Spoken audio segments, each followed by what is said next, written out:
जय हिंद। वेलकम आपका एक्सेस में जॉब्स एंड वेलफेयर चैनल में। तो आज बात करने वाले हैं कि मध्य प्रदेश सरकार की तरफ से जो कांस्टेबल की पदों के लिए भर्ती निकाली गई है उसके संबंध में 7,500 पद हैं, जिसमें कि 10% वैकेंसीज यानी कि 750 वैकेंसीज पूर्व सैनिकों के लिए रिजर्व करके रखे गए हैं।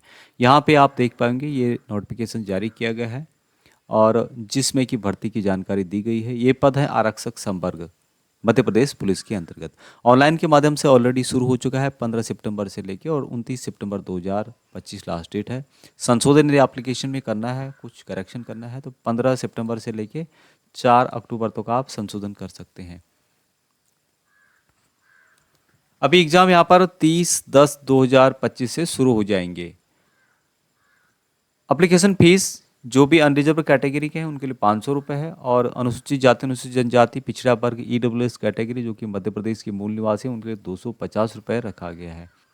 वैकेंसीज टोटल 7,500 इनके द्वारा दी गई है, जिसमें कि पूर्व सैनिकों के लिए 10% वैकेंसीज है। रिस्पेक्टिव कैटेगरी आप यहाँ पे देख पा रहे reserve SC ST OBC EWS और टोटल वैकेंसी 750 पूर्व सैनिकों के लिए रिजर्व करके रखे गए हैं। पद का नाम है आरक्षक जीडी यानी कि सिपाही कांस्टेबल के ये पद यहाँ पर रहने वाले हैं।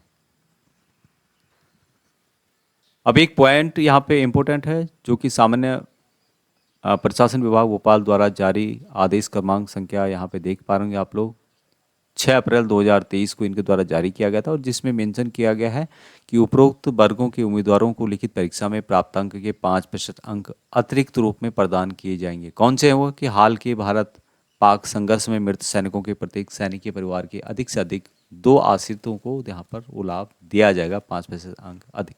उसके अलावा जो एनसीसी के छात्र हैं जिनके पास की सी प्रमाण पत्र है। सैलरी जो यहाँ पे दी जाती है आरक्षक सीडी की 19,500 रुपये से 62,000 रुपये तक दी जाती है। यहाँ पर जो सैलरी का स्ट्रक्चर होता है, फर्स्ट ईयर में 70% सैलरी दी जाती है, सेकेंड ईयर में 80% और थर्ड ईयर में 90%। उसके अलावा अन्य भत्ते भी दी जाते हैं और उसके बाद जो आपकी फुल सैलरी यहाँ पर बनती है वो आपको दी जाएगी।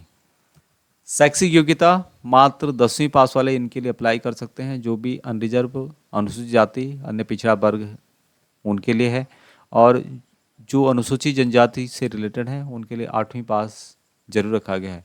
एज कम से कम 18 साल होनी चाहिए और मैक्सिमम की डिटेल्स यहाँ पे दी गई है। पुरुष वर्ग के लिए जो मध्य प्रदेश की अनरिजर्व कैटेगरी के हैं और साथ में मध्य प्रदेश की ईडब्ल्यूएस कैटेगरी के हैं उनके लिए 33 साल मैक्सिमम है।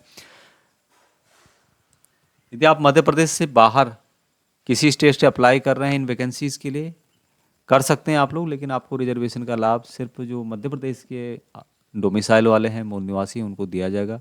मध्य प्रदेश के बाहर के लोगों के लिए 33 साल मैक्सिमम रखी गई है और जो मध्य प्रदेश की आरक्षित श्रेणी जिसमें कि अनुसूचित जाति अनुसूचित जनजाति और अति पिछड़ा वर्ग है उनके लिए मैक्सिमम एज 38 साल रखी गई है।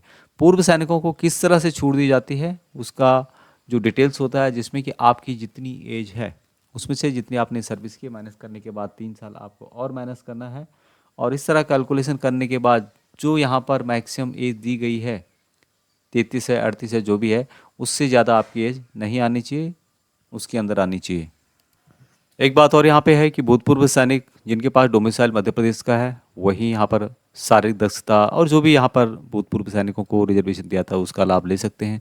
परंतु सेना के अंतर्गत जो नौकरी कर रहे हैं सेवारत हैं, भूतपूर्व सैनिक अभी नहीं है लेकिन कुछ ही दिनों में या कुछ महीनों में 1 साल के अंतर्गत रिटायर आ रहे हैं, उनको भूतपूर्व सैनिकों से संबंधित लाभ नहीं दिया जाएगा, वो लोग अप्लाई नहीं कर सकते।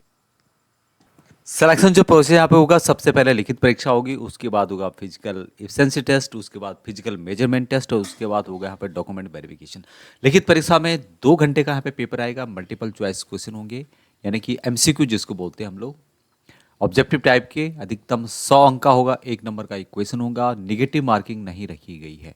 अब यहाँ पर जो क्वेश्चन होंगे किस टाइप के पूछे जाएंगे, सामान्य ज्ञान तार्किक ज्ञान से रिलेटेड 40 क्वेश्चन 40 नंबर के, 30 क्वेश्चन 30 नंबर के, बौद्धिक क्षमता एवं मानसिक अभिरुचि 30 क्वेश्चन 30 नंबर के जो विज्ञान एवं सरल अंकगणित से रिलेटेड पूछे जाएंगे।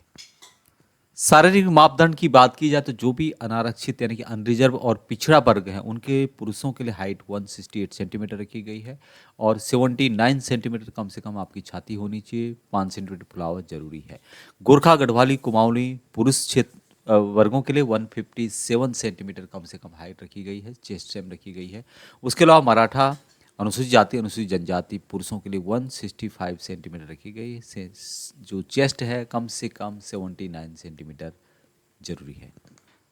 तो यहाँ पे जो भी होमगार्ड हैं और भूतपूर्व सैनिक हैं उनको शारीरिक दक्षता में काफ़ी छूट दी गई है। 800 मीटर जो दौड़ होगा यहाँ पर सेकेंड में, लंबी कूद मीटर में और गोला फेंक मीटर में। यहाँ पर अंक बताए गए हैं, 0 अंक दिए जाएंगे यदि आप 800 मीटर को 224.5 सेकेंड से ज़्यादा टाइम में कंप्लीट करते हैं। लंबी कूद में 2.23 मीटर से कम यदि रहता है आपका लंबी कूद तो आपको 0 नंबर दिए जाएंगे। गोला फेंक 3.51 मीटर से कम। उसी तरह से यहाँ पर डिटेल्स इसका दिया गया है, जैसे आपका परफॉर्मेंस बढ़िया रहेगा उसके हिसाब से आपको नंबर दिए जाएंगे। उसी तरह से यदि आप 4.84 मीटर तक लंबी कूद करते हैं तो 30 नंबर मैक्सिमम आपको यहाँ पर दिए जाएंगे।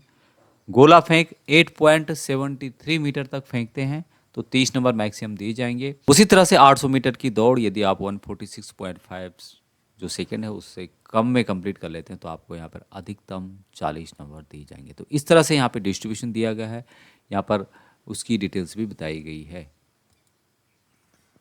ज़्यादा जानकारी के लिए इसके नोटिफिकेशन को फॉलो कर सकते हैं, लिंक आपको वीडियो के डिस्क्रिप्शन में मिल जाएगा। अभी तक इतना ही। जानकारी अच्छी लगती है लाइक शेयर, चैनल को सब्सक्राइब करें। जय हिंद।